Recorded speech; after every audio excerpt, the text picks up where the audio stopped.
Phone tapping కేసులో దర్యాప్తు కొనసాగుతోంది అన్నారు హైదరాబాద్ సిపి శ్రీనివాసరెడ్డి. నిందితులు తప్పించుకోవడానికి యత్నిస్తున్నారని వారి ప్రయత్నాలను నిర్వీర్యం చేశామని అన్నారు.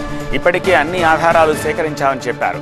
కేసుతో సంబంధం ఉన్నవారు ఎంతటి వారైనా వదిలిపెట్టే సమస్య లేదని స్పష్టం చేశారు సిపి. కీలక నిందితుల కోసం ఇప్పటికే లుకౌట్ నోటీసులు ఇచ్చామన్నారు. త్వరలో రెడ్ కార్నర్ నోటీసులు ఇచ్చేందుకు సిద్ధమైనట్లు చెప్పారు.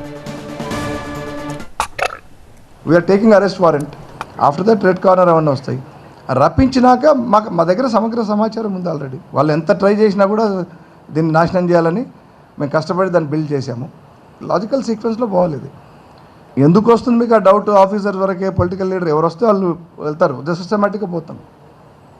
అండ్ ముందు whoever has done it basically the perpetrators and the conspirators.